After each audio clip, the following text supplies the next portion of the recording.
오늘은 온유에 대해서 함께 성령의 열매 생각해 보도록 하겠습니다. 시대마다 가치관이 있습니다. 그렇죠?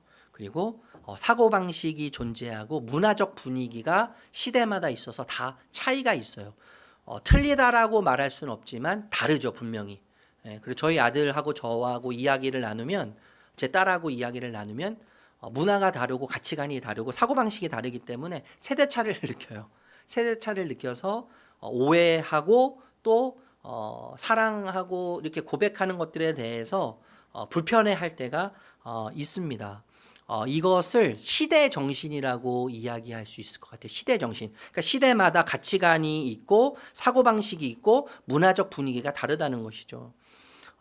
현대 오늘날에 선호하는 남성상이 있습니다. 초식남이라고 하더라고요. 찾아보니까 초식남.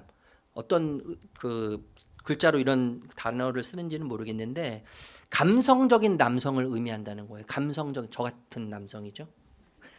감성적인 남자. 초식남을 오늘날 선호하는 남성상이라고 해요. 여러분, 초식남의 반대말은 어떤 말일까요? 네?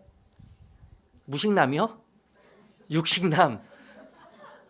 대단하십니다. 너무나 재치가 있으세요. 절 닮아서 재치가 있으신데, 초식남의 반대말은요, 마초맨이에요. 마초맨. 들어보셨잖아요. 그죠? 지금으로부터 한 약 20년, 10년 전만 해도요, 이 마초맨을 선호했어요.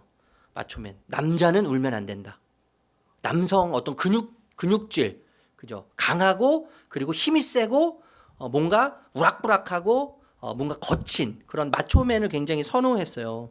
남자는 울면 안 되고 딱 3번만 울어야 된다는 이야기가 있지 않습니까? 이게 바로 시대 정신, 마초맨이라고 하는 시대 정신에서 나온 이야기라고 할 수 있는 것이죠.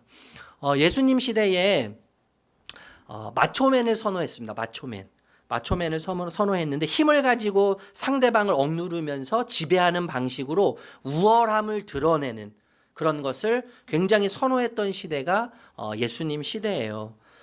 따라서 여러분, 온유, 겸손 이런 것들은 미덕이 아닌 것으로 여겼습니다. 미덕이 아니었어요. 그리고 온유나 겸손이라고 하는 것들은 약한 자들의 변명이라고 여겼다는 것이죠. 온유, 우리가 온유에 대해서 살펴보겠지만 온유를 한자로 보니까 따뜻할 온, 부드러울 유자를 써서 따뜻하고 부드러운 사람을 온유한 사람이라고 말한다는 것이죠. 우리가 온유하다라고 하는 의미를 살펴보기 전에 유사품 온유에 대해서 먼저 생각하면 좋을 것 같아요. 유사품 온유가 있다는 거죠. 여러분, 온유하면 흔히 여유와 연관지어서 생각해요. 여유. 온유와 여유를 연관지어서 생각하는데 여러분 그거 아시나요? 여유는 나태와 태만과 한 끗 차라는 거예요.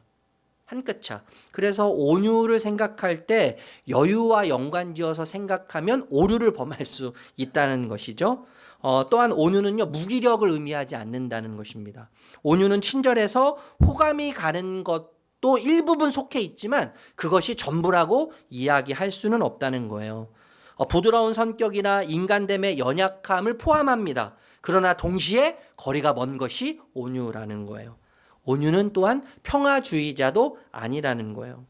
지금 제가 몇 가지 좀 온유에 대해서, 유사품 온유에 대해서 설명을 드렸는데 이런 것들이 온유라고 생각하는 사람들이 온유한 사람을 느낄 때 오해하게 되는데 사실 여러분 대부분 이런 관점에서 유사품 온유의 관점에서 온유한 사람이라고 생각해서 그렇게 바라보는 사람들은요, 대부분 어떤 경우가 많으냐 하면 성품이 그래서 온유해서 온유한 성격으로 나타나는 사람이라기보다는 생존을 위해서 환경에 의해서 그렇게 된 경우가 굉장히 많다는 거예요. 살아남아야 돼요. 환경이 그렇게 수능적인 사람으로 만들었어요. 성품은 그렇지 않은데 환경 때문에 살아남기 위해서, 생존을 위해서 온유한 사람처럼 아무 말 하지 못하고 평화주의자야만 하고 모든 것을 받아들여야만 하고 부드러운 성격을 가져야만 하는 그러한 상황에 놓여 있기 때문에 그렇게 살아갈 수밖에 없는 사람들이 있다는 것이죠. 여러분, 이런 사람들은요, 대부분 고집이 굉장히 셉니다. 온유한 것 같아요. 되게 부드러운 것 같아요. 넓은 것 같아요. 그런데 고집이 굉장히 센 사람들이에요. 뿐만 아니라요. 불편한 것을 참지 못해요. 나랑 조금만 다르면 참지 못해요. 그리고 뭔가 불편하면 그 자리를 박차고 나가죠. 견디지 못합니다. 그래서 때로는요, 의지박약이라고 할 수 있을 것 같아요. 의지박약. 때로는 무기력하고 또 무책임할 수도 있습니다. 그리고 어떤 특징이 있냐면 분노조절 장애가 있을 수 있어요. 분노조절 장애 참지 못하니까요. 내 기준하고 안 맞기 때문에 참지 못하니까 박차고 나가는 거죠. 그런데 의외로 개인적으로 만나보면 굉장히 따뜻해요. 이해심이 많은 것 같아요. 넓은 것 같아요. 그런데 이런 사람들은 성품이 그래서가 아니라 환경 때문에 그렇게 됐다는 거예요. 여러분, 성경이 말하는 온유는 히브리어 헬라어로 찾아보니까요. 제가 헬라어는 프라우스라고 하고 그리고 히브리어는 찾아보니까요. 아나우라고 해요. 아나우. 이 두 단어가 동등한 의미인데 천방지축, 야생동물이 온순하게 길들여진 상태를 언급할 때 이 두 단어를 사용한다는 거예요. 천방지축 야생마. 여러분 생각해 보세요. 천방지축 야생마. 네, 그 야생마가 길들여진 상태입니다. 여러분 야생마를 길들여서 명마를 만들기 위해서는요. 한참 오랜 시간, 훈련 시간이 필요하겠죠. 한참 물을 먹이지 않습니다. 물을 먹이지 않고 주인이 야생마를 가져다가 훈련을 시켜요. 훈련을 시키는데 한참 오랫동안 훈련시킨 다음에 이제 물을 먹이지 않은 상태에서 시냇가로 데려가는 거죠. 냇가로 데려갔다가 물을 마시게 합니다. 그때 주인이 휩쓸을 부는 거예요. 휩쓸을 휘잉 부르면 목말라서 죽을 것 같은 그 상황에서 주인이 휩쓸을 훅 부를 때, 휙 부를 때 그 주인의 휩쓸을 무시하고 물을 마시는 말과 그리고 죽을 것 같지, 목말라서 죽을 것 같지만 물을 마시지 않고 주인이 부르기 때문에 그 휩쓸을 듣고 따라가는 말이 있다는 거예요. 어떤 게 여러분 명마일까요? 따라가는 말. 목말라서 죽을 것 같은데 주인이 부르는 거죠. 휩쓸로 주인이 자신을 부를 때 죽을 것 같지만 그 죽을 것 같은 상황을 포기하는 거예요. 그리고 부르는 주인을 따라가는 것입니다. 그것이 이제 명마라는 거예요. 그래서 온유를 생각할 때요. 온유는 결코 선천적인 성품이 아닌 것이죠. 선천적인 성품이 아니라 후천적으로 길들여진 야생마가 명마가 되는 것처럼 후천적으로 길들여진 성향이라고 이야기할 수 있습니다. 여러분 저를 포함해서 우리 모든 인간은요. 헛된 욕망을 추구하고 싶은 거짓된 욕망이 있습니다. 헛된 욕망을 추구하고 싶은 거짓된 욕망이 있어요. 그 중에서 통제우상이 있어요. 우리에게는 통제우상. 그러니까 모든 것을 다 통제하고 싶어요. 내 원하는 대로 내 계획 안에 또 내 생각 안에 모든 것을 다 놓고 싶어 들어오게 만들고 싶은 욕망인 것이죠. 그래서 여러분 결혼하면 뭘 가지고 싸워요? 그렇게 사랑해서 결혼했는데 주도권을 잡기 위해서 싸우죠. 아내는 남편을 통제하고 싶고 남편은 아내를 통제하고 싶어요. 그래서 서로를 통제하다가 서로가 통제 안 되면 아이를 낳고 누굴 통제하기 시작해요? 아이를 통제하는 거예요. 아이가 내 마음대로 내 뜻대로 안 되면 어떻게 합니까? 자기 기준에 안 맞고 자기 기준에 잘못됐다고 생각하면 지적하고 싶죠. 지적해요. 그리고 바로잡고 싶어집니다. 이때 그 순간을 참는 거예요. 그 순간을 참고 기다리는 것입니다. 기다리는데 어떻게 기다리냐 하면 오래 기다리는 거예요. 오래 기다리고 그리고 오랜 시간이 지난 후에 내 판단과 내 기준과 내 경험의 근거에서 온유함으로 바로잡아주는 것이 아니라 성경의 근거에서 진리에 근거하고 복음이 무엇을 말하는지에 근거해서 넓은 마음, 따뜻한 마음으로 바로잡아주는 것이 온유라고 생각할 수 있겠죠. 그래서 여러분 온유라고 하는 이 뜻에는요. 진정제라고 하는 의미도 있어요. 진정제. 산들바람 이런 뜻도 있습니다. 여러분 길들여지지 않은 야생마는요. 파괴성을 지니고 있어요. 그리고 그러나 이 훈련된 명마는 어떻습니까? 유익해요. 유익한 존재예요. 허리케인 여러분 생각해 보세요. 허리케인은요. 모든 것을 망가뜨립니다. 그리고 모든 것을 파괴시키죠. 그런데 진정제는 어때요? 막 흥분된 마음을 가라앉혀요. 차분하게 하고 정돈시킵니다.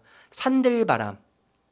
딱 등산한 이후에 정상에 올라갔을 때 산들바람이 싹 불면요.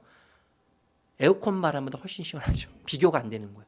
산들바람은 시원하고 마음을 평온케 하죠. 이게 온유라고 하는 단어 속에 담겨져 있는 의미입니다. 여러분, 우리가 성경에서요, 수많은 인물들을 통해서 온유에 대해서 배울 수 있지만 특별히 예수님의 삶에서 온유를 우리가 배우게 됩니다. 예수님의 성품 중 가장 두드러진 성품을 뽑는다면 온유라고 말할 수 있어요. 온유. 예수님은요, 비난받고 비방받으면서 모욕당할 때 온유로 대하셨어요. 특히 무고하게 재판받는 그 현장에서, 장면에서 예수님의 깊은 온유함을 우리가 배우게 됩니다. 온갖 모욕, 거짓 송사, 정죄, 그 앞에서 한 말씀도 안 하시죠. 너가 진짜 하나님의 아들이면 그 십자가에서 내려와 봐라라고 하는 수많은 무리들의 외침 속에서 예수님은 그 말을 듣고 십자가를 박차고 나가실 수 있으셨지만 참으시는 거예요. 참으세요. 견디세요. 당신을 향해 손가락질하고 비난하고 비방하는 그 사람들을 향해서 아버지께 용서를 구하세요. 한마디도 하시지 않습니다. 그 사람들을 향해서요. 그냥 다 당하시는 거예요. 여러분, 우리는 억울하게 욕 듣는 것을 못 견딥니다. 못 견뎌요. 억울하게 욕 먹는 것을 견디기 힘들어요. 반면에 누군가의 잘못이나 죄, 저의, 악의, 위선, 가식 이런 것들은요, 왜 이렇게 잘 보이는지 몰라요. 네, 그렇게 잘 보입니다. 그러면 막 속에서 분한 게 올라와요. 왜 그래? 참 희한해요. 그죠? 아이들이 이렇게 잘못하는 걸 보면 막 화가 올라와요. 화가 치밀어 올라와요. 네, 그래서 분노하게 될 때가 있지 않습니까? 그런데 여러분 생각해보면요, 예수님의 삶을 생각해보면 억울하게 욕먹는 일은 예수님에게 일상이었다는 거죠. 예수님의 일상은 욕먹는 것이었어요. 그러니까 비난당하시는 것이었습니다. 여러분, 신자는 억울하게 욕먹고 비난받는 것을 이상하게 여기면 안 되는 자들이에요. 그래서 이상하게 욕먹고 비난받고 억울하게 사람들로부터 비난받는 것을 이상하게 여기면 안 되는 거 당연한 거예요, 여러분. 그러니까 져줘야 되는 거예요. 우리는 져주고 그냥 받아들여 주는 겁니다. 그리고 그냥 인정해 주는 겁니다. 그리고 내려놓는 거예요. 그리고 손해보는 거예요. 그렇지 않지만 손해보는 거예요. 예수님처럼요. 그것이 신자의 삶이죠. 여러분, 우리가 이렇게 생각할 때가 있어요. 왜 내가 이런 대접을 받아야 하지? 왜 내가 이런 대접을 받아야 하지? 내가 그런 대접을 받으면 안 되는 사람인데 왜 내가 이런 대접을 받아야 할까? 의문이 들 때가 있는데, 여러분, 예수님은요, 예수님이야말로 그런 대접을 받으시면 안 되는 분이세요. 그죠? 예수님이야말로 십자가를 지시면 안 되는 분이세요. 그런데 그분이 나 때문에 그 자리를 선택하시지 않습니까? 예수님이야말로 억울하시면 안 되는 분이에요, 여러분. 근데 예수님은 나 때문에 그 길을 가시는 거죠. 여러분, 예수님은 어떠신 분입니까? 사람들의 속을, 여러분, 저의 속을요, 훤히 다 명확하고 정확하고 완벽하게 예리하게 아시는 분이죠. 모든 행동들의 동기와 생각을 다 아시고 다 세십니다. 다 아시고 그 수를 다 세신단 말이에요. 우리의 모든 생각들, 우리의 모든 계획들, 우리의 마음들 다 세신단 말이에요. 여러분, 우리 마음 속에, 우리 생각 속에요, 분리할 수 없는 쓰레기들이 있습니다. 아마 여러분들이 제 머릿속에 들어와 계신다면 저를 두 번 다시 안 보실 거예요. 왜냐하면 얼마나 쓰레기 같은 생각들이 많은지. 제 마음을 여러분 들어오실 수 있어서 들어와 보신다면 아마 저를 더 이상 안 만나고 싶어 할 거예요. 제 마음 속에는요, 분리할 수 없는 쓰레기들이 얼마나 많은지 몰라요. 웃으시는데 여러분, 저만 그렇습니까? 우리 모두 마찬가지예요.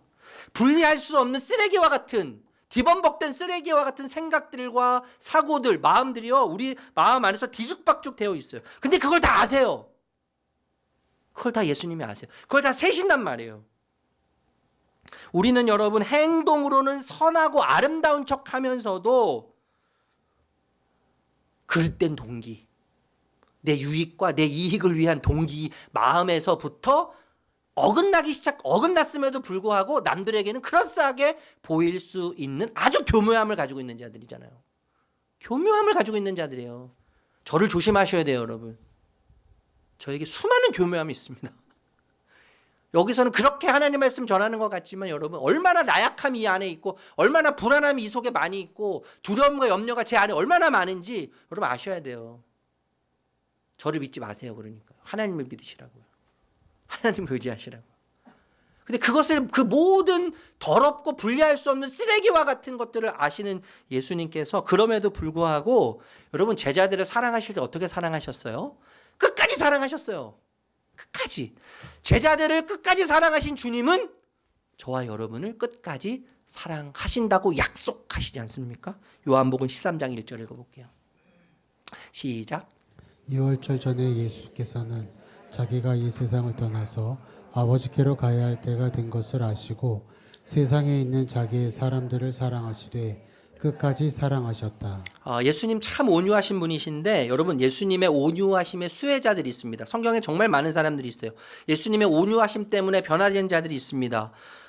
몇 명만 우리가 좀 살펴보고 싶은데 첫 번째는요. 스로보니게 여성이에요. 스로보니게 여성. 예수님은요 잃어버린 자를 찾으러 오셨다고 말씀하셨잖아요. 당시에 잃어버린 자를 생각하면 대표적인 케이스가 있는데 사회적 약자 여성입니다. 여성. 사회적 약자 여성인데 여성 중에서도요 가장 미천한 여성은 어떤 여성이냐면 스로보니게 여성이에요. 스로보니게 여성은요 이중약자예요. 이중약자.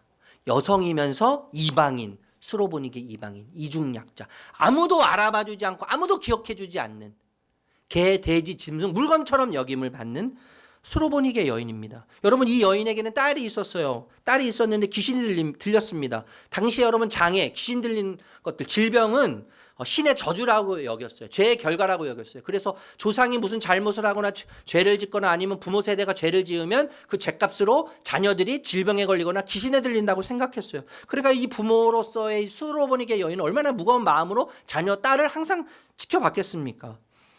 수많은 예수님에 대한 이야기를 들었을 겁니다.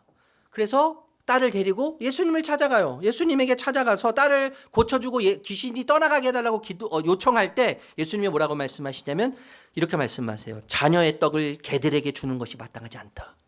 너는 은혜를 누릴 자격이 없는 자다. 너는 이중약자야. 이중약자. 너는 어떤 은혜도 누릴 자격이 없는 자야. 이렇게 이야기를 하세요. 여러분 이 이야기를 들었을 때 여인은 지금까지 자신이 들었던 예수님이 아니에요. 지금까지 수많은 사람들이 경험했던 예수님이 아닙니다. 굉장히 충격적이에요. 너는 개만도 못해 이 말이잖아요. 너는 개만도 못해. 어쩜 이러실 수 있어요? 어떻게 이렇게 얘기하실 수 있어요? 너무 매정하시죠. 너무나 충격적이죠. 이 여인에겐요. 너무나 놀라운 대답, 말도 안 되는데 너무나 무시하고 좌절할 수밖에 없는 대답이에요. 그런데 여러분 더 충격적인 게 뭔지 아세요? 더 충격적인 게 뭐냐면 이 여인의 반응이 더 충격적입니다. 실망하거나 낙심하지 않고 절망하거나 좌절하지 않고 너는 개라고 말씀하시는 그 예수님 앞에 온유라고 하는 틈새로 예수님의 말씀을 받아들이기 시작했다는 거예요. 이게 너무나 중요한 거예요, 여러분. 이게 너무나 놀라운 이야기고 이게 더 충격적인 이야기예요. 예수님이 너는 개보다 못하다고 하는 예수님의 말씀을 예수님이 어떤 분이신지 지금까지 알고 들었던 온유라고 하는 개념 속에서 지금 이 이야기를 펼쳐지는 자신의 현실을 온유라고 하는 틈새로 보기 시작했다는 거예요. 그러니까 이 여인이 이렇게 이야기하잖아요. 여러분 우리 같았으면 만약에 예수님을 온유라고 하는 틈새로 바라보지 못했다면 이 현실 너는 개만도 못하라고 말하는 예수님의 그 대답을 온유라고 하는 틈새로 보지 못했다면 비방하고 욕하고 떠날 수밖에 없었겠죠. 그런데 여러분 이 여인이 온유라고 하는 틈새를 봤기 때문에 정말 멋지게 이렇게 이야기하지 않습니까? 맞습니다. 맞습니다. 예수님 말씀, 당신 주인 당신의 말씀이 맞습니다. 저는 개와 같은 존재입니다. 아니 저는 개만도 못한 존재입니다. 그런데 개들도 주인의 상에서 떨어지는 부스러기를 먹지 않습니까? 저에게 부스러기 은혜라도 주십시오. 저에게. 저는 그 부스러기 은혜가 필요합니다. 저는 자녀가 되지 않아도 괜찮고 저는 개여도 괜찮은데 그 부스러기 은혜를 저에게 주십시오. 부스러기 은혜. 여러분 저는요 이 딸이 우리의 관심은 이 딸이 귀신이 쫓아갔느냐 안 쫓아갔느냐에 관심이 있잖아요. 그 저의 관심은 이 순간만이라도 우리가 이 여인이 예수님의 온유함으로 현실의 틈새를 봤다는 것에 관심을 가졌으면 좋겠어요. 여러분, 우리도요, 내가 알고 있던 예수님, 내가 믿고 있던 예수님, 내가 경험했던 예수님이 아닐 때가 너무나 많다는 것을 경험하지 않습니까? 주님이 어떻게 이러실 수 있지? 어떻게 이러실 수 있지? 아, 왜 그러시는 거지? 주님 왜 그러시는 겁니까? 주님 왜 나에게 이런 일이 일어나게 하셔서 어떻게 이렇게 나를 실망시키실 수 있으십니까? 나를 어떻게 이렇게 절망에 빠뜨리실 수 있습니까? 그럴 때 우리 반응은 어때요? 쉽게 내 방식대로 해석하고 결론을 내리죠. 그래서 예수님의 논리와 예수님의 온유의 틈새로 우리 자신을 넣기보다는 우리의 논리 안에 예수님을 끌어들여요. 우리의 계산 안에 예수님을 끌어들여요. 막 집어넣으려고 하는 거죠. 그럼 우리 생각 안에, 우리 해석 안에 들어오신 예수님은 더 이상 예수님이 아니십니다. 그죠? 내 통밥 안에 예수님을 끌어들여서 그 예수님이 들어오신다면 그 예수님은 더 이상 믿을 필요가 없어요. 그분은 예수님이 아니세요. 그분은 하나님이 아니세요. 여러분, 기억하셔야 됩니다. 예수님은 하나님이세요. 예수님을 과소평가하지 마세요. 과소평가하지 마세요. 여러분, 우리는요, 인간이에요. 그저 인간일 뿐입니다. 자신을 너무 과대하게 평가하지 마십시오. 예수님의 그 온유의 틈새로 대신에 오늘을 읽어야 돼요. 오늘을 읽는 힘. 예수님의 온유의 틈새로 나를 읽고 가정을 읽고 우리의 현실을 읽고 나에게 주어지는 오늘을 읽는 힘. 그 힘이 우리에게 필요합니다. 그 힘을 우리에게 주실 것입니다. 여러분, 베드로는요, 완전히 밑바닥으로 떨어지고 무너진 사람입니다. 예수님의 제자 중에, 수제자 중에 그것도 한 명이잖아요. 수제자 중에 한 명. 예수님의 신임과 인정을 받던 제자 베드로. 그런 베드로가 제자들이 도망갈 때 같이 도망가죠.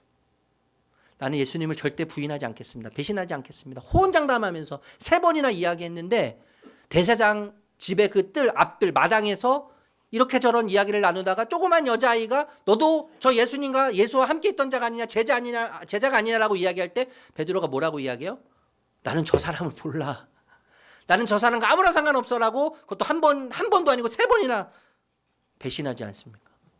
근데 여러분, 예수님이요, 부활하신 이후에 완전히 무너진 그 베드로를 찾아가시잖아요. 근데 찾아가시는데 여러분, 예수님이요, 베드로의 그 허물을 공개적으로 드러내셔서 들추셔서 망신 주거나 비난하지 않으신다는 거예요. 내가 나를 사랑하니 베드로야, 네가 나를 사랑하니 3번 물으시면서 3번의 질문으로 3번의 부인을 지우시죠. 없는 것처럼 지우개로 지우세요. 베드로의 실패, 어리석음, 한계에 불구하고 예수님은 따뜻하고 온유한 마음으로 실패한 베드로를 다시 일으켜 세우십니다. 이게 예수님의 온유함이에요. 여러분, 우리는요, 베드로보다 더한 실패, 어리석음, 한계를 무수히 발견합니다. 무수히 발견해요. 저는 제 자신에게 대해서 얼마나 많은 한계와 어리석음을 발견하는지 몰라요. 여러분, 세상은요, 그런 우리를 향해서 너 여기서 실패하면 끝이야 라고 이야기해요. 너 여기서 실패하면 끝이야. 다 잃어. 악착같이 견디고 이겨내야 돼. 세상은 이렇게 얘기해요. 너가 쓸모있고 유용한 존재라는 것을 견딤으로 보여줘야 돼. 견뎌야 돼. 너의 존재감을 지금 드러내야 돼. 그래야지 사람들이 너를 쉽게 보지 않아, 우습게 보지 않아, 무시하지 않아. 이렇게 끊임없이 세상은 이야기해요. 그러나 여러분, 예수님은요, 다 무너져 내려서 바닥이 드러난다 할지라도 쓸모없다고 하시면서 내팽겨치지 않는 분이 예수님이세요. 내팽겨치지 않으세요. 그만큼 깊은 곳에 빠졌기 때문에, 우리가요, 그만큼 깊은 곳에 빠졌기 때문에 거듭 사랑하시는 분이 예수님이시죠. 거듭 받으시는 분이, 거듭 공감하시는 분이, 거듭 이해하시는 분이 우리 좋으신, 온유하신 예수님이십니다. 온유한 마음으로 끊임없이 받아주시고 좌절하고 낙심하고 무너져 있지 않도록 우리를 살리십니다. 그래서 우리를 도우시기 위해서 성령님을 보내주시는 거예요. 성령님을 보내시면서 그와 같이 우리를 버려두지 않으시는 거죠. 일제 강점기 시대에 경기도 파주 포구 마을이라는 곳이 있었는데 이곳에 이덕수라고 하는 사람이 살았습니다. 이덕수. 이 마을에 고랑포라고 하는 항구, 그 당시 한국에 5대 항구가 있었대요. 5대 항구가 있었는데 항구가 굉장히 크지 않았겠어요?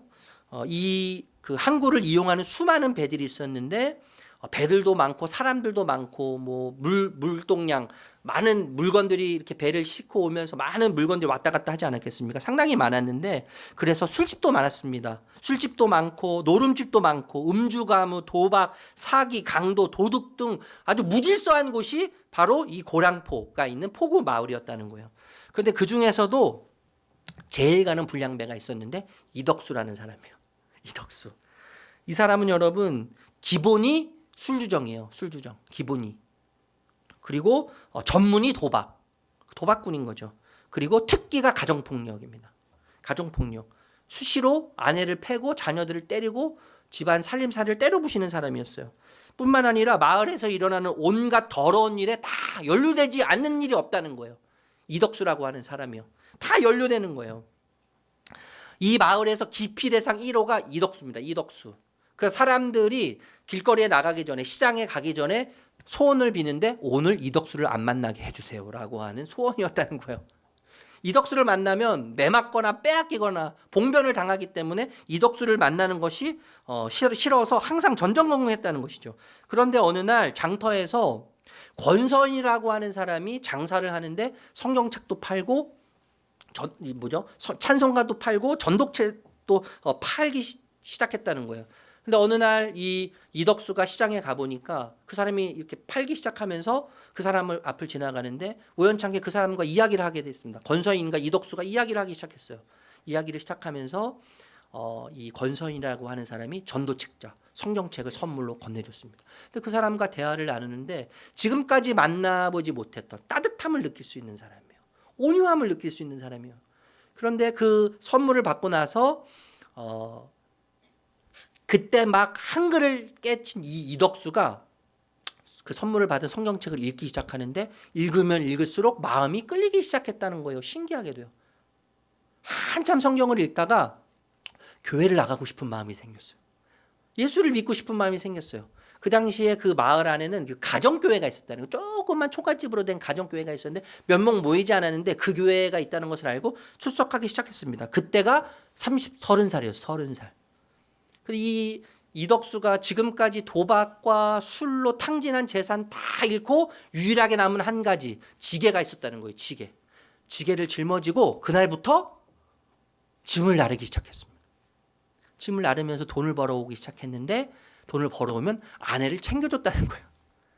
예전에 말도 안 되는 일이 가정에서 일어나기 시작한 거예요. 아내에게 번 돈을 가져다 두기 시작하고 이덕수가 이제는 술주정뱅이도 아니고 이제는 폭력꾼도 아니고 완전히 새로운 사람이 됐습니다. 그랬더니 가정에서 자녀들 아내가 바뀐 남편을 보고 아빠를 보고 함께 교회에 나가기 시작했어요. 지겐 일을 하면서 때로는 전도하기 위해서 그 시장에서 전도하고 싶은 사람이 생기면 공짜로 짐을 날라주면서 전도하기 시작했어요. 그 젓갈을 이렇게 사가지고 판매하면서 함께 다시 성경책도 팔기 시작하고 찬송가도 팔기 시작했습니다. 이렇게 열심히 이제 신앙생활을 하면서 많은 사람들 전도하기 시작했는데 시간이 지나고 나서 무스 선교사라는 분이 있었어요. 무스 선교사님. 이분이 춘천에 선교사를 파송해야 되는데 이덕수라는 사람의 이야기를 듣고 이덕수를 춘천에 파송합니다. 추성에 파송해서 이제 이덕수는 지게 전도꾼으로 이 지게를 가지고 와서 전도하기 시작했어요. 전도하기 시작하는데 춘천에만 국한돼서 전도하지 않고 여러분 그 당시 1900년대 초반이면 여러분 교통편이 얼마나 불편했겠습니까? 그런데 열심히 다리품을 팔면서 지게 일을 통해서 전도를 하기 시작했는데 불과 2년 만에 춘천 지역에 75개의 교회가 생겼다는 거예요. 75개의 교회가요. 춘천 선교사로 그렇게 최선을 다해서 복음을 전하다가 결국 결핵에 걸렸습니다. 결핵. 지금은 여러분 결핵은 얼마나 치료하기 쉬운 병이에요. 근데 그 당시만 해도 죽음의 병이죠. 결핵에 걸려서 급속도로 병세는 악화됩니다. 더 이상 손쓸 수가 없게 되었어요. 죽기 일보 직전 임종의 시간이 되었는데 그때 이 무스 선교사님은 지방에 선교 모임이 있어서 출타 중이셨고 이 무스 선교사님 아내가 이덕수 선교사 임종을 지켜보고 있었어요. 임종을 지켜보면서 이덕수에게 질문합니다. 지금 선교사님이 계시지 않는데 마지막으로 선교사님에게 하고 전달하고 싶은 말씀이 무엇입니까? 그것을 제가 전달해 드리겠습니다. 이렇게 질문했습니다. 내심 선교사님 이 아내 이 사모님 와이프가 아마 내가 죽으면 내 아내와 내 자녀들을 잘 부탁합니다라는 말을 할 거라고 생각했다는 거예요. 그런데 이 이덕수가 숨을 거두면서 임종 시간에 이렇게 이야기했다는 거예요. 무스 선교사님께 전해 주십시오. 여호와는 나의 목자시니 내게 부족함이 없습니다. 여호와는 나의 목자시니 내게 부족함이 없습니다. 이 무스 선교사님 아내는 가족을 맡길 거라고 생각했는데 뜻밖의 대답을 한 거예요. 무스 선교사님께 전해 주십시오. 여호와는 나의 목자시니 내게 부족함이 없습니다. 그리고 숨을 거뒀습니다. 1910년 4월에 숨을 거뒀어요. 그의 묘비 앞에 묘비를 만들어서 글씨를 새겼는데 어떤 글을 새겼냐 하면 여호와는 나의 목자시니 내게 부족함이 없으리로다 라고 하는 묘비에 글을 새겼다는 거예요. 여러분 술주정뱅이, 폭력군, 도박군, 예수님의 온유하심을 경험한 이후에 완전히 새로운 사람이 되었어요. 그의 유언은 그의 삶을 대변하는 것 같습니다. 그의 마지막 유언은 여호와를 인정하고 여호와를 고백하고 여호와를 찬양하는 거예요. 여호와는 나의 목자시니 내게 부족함이 없습니다. 온유를 입은 자의 고백이라고 생각합니다. 여러분 마지막으로 좀 생각하고 싶은 것은 우리가 어떻게 온유해질 수 있을까요? 온유는 우리 안에 없지 않습니까? 따뜻하고 넓은 마음 저에게 없어요. 저를 여러분 과대평가하지 마세요. 저는 옹졸한 사람이에요. 이해심이 너무 없어요. 굉장히 이기적인 사람입니다. 여러분 우리가 어떻게 온유해질 수 있습니까? 팔복에서 저는 그 힌트를 찾을 수 있다고 생각하는데 팔복의 8가지 복을 이야기할 때 첫 번째가 뭡니까 여러분? 마음이 가난한 자. 마음이 가난한 자고 두 번째가 애통하는 자고 세 번째가 온유한 자예요. 이게 순차적이거든요. 순차적. 순차적이라는 말은 어떤 의미냐 하면 마음이 가난한 자를 통과해야만 반드시 이 과정을 거쳐야만 애통하는 자가 되고 애통하는 단계를 거쳐야만 온유한 자가 된다는 거예요. 순차적이라는 거예요. 그러니까 우리가 온유한 자가 되려면 먼저 마음이 가난한 자의 자리에 서야 한다는 것이죠. 여러분 마음이 가난한다는 것은 어떤 것을 의미할까요? 절대 빈곤이요. 절대 빈곤. 완전히 파산한 상태를 말합니다. 물리적으로 이야기하면 가진 돈이 한 푼도 없어요. 그래서 거지와 같은 상태예요. 거지와 같은 상태. 내 목숨을 연명하기 위해서 무엇을 사 먹고 마셔야 되는데 사 먹을 돈이 없고 사 먹을 물을 사 먹어야 되는데 돈이 없어서 마시지 못하는 거예요. 내 힘으로는 내 생명을 연명할 수 없는 거지 상태. 누구의 도움을 받아야만 하는 상태를 말하는 거예요. 우리가 하나님과의 관계에서 생각한다면 마음이 가난한다는 것은 하나님 앞에서 내 힘으로 의롭고 인정받는 삶을 살 수 없다는 것을 발견하는 것입니다. 하나님을 알아갈수록 자신을 발견하지 않습니까? 하나님을 알면 알수록 나라고 하는 존재를 발견하게 돼요. 그리고 내 가운데 내 삶의 중심에 자기중심성, 나애가 있다는 것을 발견해요. 그래서 모든 죄의 중심에는 자기중심성이 있다는 것을 발견합니다. 내가 얼마나 죄투성이 있는지를 깨닫게 돼요. 내가 얼마나 오염되었는지를 발견하게 돼요. 선을 행할 때도 그 동기가 오염되고 불순하다는 것을 깨닫게 됩니다. 그런 존재라는 것을 느껴요. 좌절해요. 절망해요. 근본적으로 오염됐기 때문에 단순 개조의 차원을 넘어서서 다시 태어나야 하는 존재인 것을 깨닫게 되는 거예요. 진짜 나에게는 어떤 가능성도 없고 어떤 희망도 없고 어떤 선한 것도 없다는 것을 깨닫게 되는 거예요. 절실하게 깨닫게 되는 거예요. 그게 영적인 파산 상태입니다.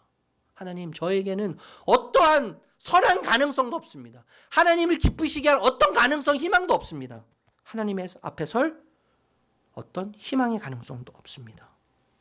그 단계에 이르면 여러분 자연스럽게 애통하게 되는 거죠. 고통을 느끼게 되는 거예요. 창자가 끊어지는 것과 같은 고통을 느끼게 되는 거예요. 이 상태를 경험하지 못했다면, 여러분 잘 들으셔야 돼요. 지금 이 상태를 경험하지 못했다면 예수님은 여러분의 주인이 아직 아니세요. 영적 파산의 상태와 내 존재, 영적 파산의 상태에 아직 이르지 못했고, 그래서 애통의 경험이 없다면 아직 예수님은 내 삶의 주인이 아닙니다. 내 삶의 왕이 아니세요. 예수님은 여전히 조력자일 뿐이세요. 예수님은 여전히 자판기에 내가 돈을 넣으면 내가 요구하는 것을 얻어낼 수 있는 자판기와 같은 존재가 예수님이세요. 내 삶을 풍요롭게 하는 한 부분이에요. 도구예요. 예수님을 아직도 이용하고 있는 자입니다. 예수님이 나에게 종속되어 있어요. 무서운 이야기죠. 애통, 여러분, 영적으로 완전히 파산된 상태를 우리가 반드시 경험해야 합니다. 여러분, 우리가 어거스틴을 잘 알아요. 초대교회의 교부, 철치 파더, 교회 아버지라고 이야기하지 않습니까? 어거스틴은요, 참회록을 기록했어요. 성인이라고 불리우는, 천주교에서 성인이라고 이야기하는데 성인이라고 불리우는 어거스틴은 참회록, 자신의 인생, 성자라고 불리지만 자신의 인생을 뒤돌아봤을 때 참회하지 않을 수 없는 거죠. 벌레와 같은 자신을 발견하는 거예요. 하나님 앞에서 쓰레기와 같은, 분리할 수 없는 쓰레기와 같은 자신을 발견하는 겁니다. 여러분, 존 버년 우리가 잘 알지 않습니까? 철로 역정, 존 버년. 여러분, 존 버년은요, 자신의 존재를 발견하면서 1년 6개월 동안 양심의 고통에 시달렸다는 거예요. 내가 너무 쓰레기와 같은 존재구나, 하나님 앞에서. 내가 하나님 앞에서 정말 무한한 죄인이구나. 1년 6개월 동안 양심의 고통에 시달렸다는 거예요. 19세기 설교의 황태자, 설교 황태자 찰스 스펄전, 여러분 들어보셨을 거예요. 15살에 회심했습니다. 15살에 회심했는데 이전 7년 동안 8살, 우리나라로 따지면 초등학교 1학년 때부터 죄로 인해서 고통의 시기를 보냈다는 거예요. 죄로 인해서 고통의 시간을 보내면서 자신을 두더지보다 못한 존재라고 생각했다는 거예요. 8살 때부터요. 미국의 최고 영적 거장 조나단 에드워드, 자신의 죄가 얼마나 큰지 자신에 대해서 자신은 지옥 밑바닥에 떨어져도 모자랄 사람이라고 고백하면서 다녔습니다. 나는 지옥의 밑바닥에 떨어져도 모자랄 사람입니다. 영적 거장, 미국의 영적 거장이 그런 고백을 하면서 다녔다는 거예요. 여러분, 영적 거장들은요, 다 영적 파산 상태를 경험한 자들이에요. 영적 파산. 주님이 없으면 저는 아무것도 아닙니다. 주님이 없으면 저는 어떤 것도 할 수 없습니다. 심지어 숨 쉬는 것조차도 주님의 은혜가 아니면, 주님이 하게 하시지 않으면 저는 아무것도 아닙니다. 저는 아무것도 할 수 없습니다. 주님의 은혜와 사랑이 없으면. 이 말씀하고 여러분 말씀을 마치도록 하겠는데, 온유한 자에게 예수님은 선물을 약속하십니다. 선물을 약속하시는데 땅을 주시겠다고 약속하세요. 땅. 저는 땅 한 평이 없어서 땅을 소유하는 기쁨이 뭔지 잘 몰라요. 아마 우리가 얼마나 땅을 갖고 싶어서, 그죠? 땅을 갖고 싶어서 땅땅거리면서 살고 싶어서, 그 한 평 갖고 싶어서 우리가 얼마나 아둥바둥 살아요. 여러분, 예수님은 온유한 자에게 땅을 주신다고 약속하시는데, 여러분, 땅은 어떤 것입니까? 인간의 의식주를 해결할 수 있는 터전이에요. 생존과 안전을 위해서 가장 기초적이고 중요한 요소가 땅이에요. 땅. 그 땅이 없으면 인간 존재 자체가 유지할 수 없는 것 아니겠습니까? 그런데 여러분, 땅의 주인은 하나님이세요. 모든 땅의 주인은 하나님이세요. 그리고 하나님께서 인간에게 최초로 주셨던 선물이 땅이죠. 땅. 에덴 동산이에요. 아담과 하와에게 주셨던 최초의 선물이 에덴 동산 땅이란 말입니다. 그런데 아담과 하와가 스스로 주인이 되고 스스로 왕이 되기 위해서 하나님을 배신함으로 그 땅을 잃어버렸어요. 여러분 에덴 동산은 어떤 땅입니까? 하나님의 말씀이 법이 되어서 다스려지는 땅이 에덴 동산이에요. 여호와를 아는 지식이 삶의 구석구석에 충만한 곳이 에덴 동산입니다. 해함도 없고 눈물도 없는 땅, 고통과 아픔과 슬픔이 없는 땅이 에덴 동산이죠. 배고픔, 목마름이 없는 땅이에요. 부족함이 없고 결핍이 없는 땅입니다. 생명으로 충만한 땅이에요. 생명 그 자체예요. 풍성함과 부요함과 충만함 그 자체가 에덴 동산이고 땅이에요. 땅. 땅이 의미하는 게 이런 거예요. 그런데 예수님께서는 온유한 자에게 땅을 주시겠다고 약속하셨어요. 이 땅이 바로 이런 땅입니다, 여러분. 하나님의 말씀이 법이 되어서 다스려지는 땅. 우리의 삶이, 우리의 일상이 여러분 세상의 법이 아니라 하나님의 말씀이 법이 되어서 다스려질 때 얼마나 풍요롭겠습니까? 우리의 일상이 여호와를 아는 지식으로 충만하여서 우리의 삶의 구석구석에 여호와의 지식이 충만하여 그분을 더 깊이 알아간다면 우리의 삶은 얼마나 아름답겠습니까? 그렇지 않겠습니까? 거기에는 해함도 없을 것입니다. 눈물이 있어도 주님이 주시는 기쁨에 비하면 아무것도 아닐 거예요. 슬픔이라고 눈물이라고 이야기할 수 없을 거예요. 고통이라고 이야기할 수 없을 거예요. 거긴 배고픔이 없어요. 예수님을 소유함으로 목마름도 없습니다. 예수님을 먹고 마심으로 배고픔도 없는 것입니다. 예수님을 소유했기 때문에 부족함이 없습니다. 결핍이 없습니다. 예수님은 생명이시기 때문에 그분을 소유함으로 생명으로 충만한 삶을, 일상을 살아가게 될 것입니다. 그게 땅이에요. 그것을 온유한 자에게 예수님께서 약속하고 계시는 겁니다. 이것이 온유한 자가 누리는 행복입니다. 여러분, 온유하신 주님의 이름으로 축복합니다. 여기 계신 모든 분들이 모두 온유한 자리에서, 하늘에 길들여지는 자리에 서서 주님만이 주시는 풍성함과 부요함의 주인공이 되시기를 축복합니다. 그래서 우리를 통해서 그 온유함이 이 세상 속에 흘러들어가서 하나님의 법이 이 땅 가운데 우리가 속한 공동체에 세워지고 하나님을 아는 지식이 충만함으로 에덴 동산의 놀라운 기쁨과 즐거움이 회복되는 그런 은혜로 충만하시기를 온유하신 예수님의 이름으로 축복합니다. 축복합니다.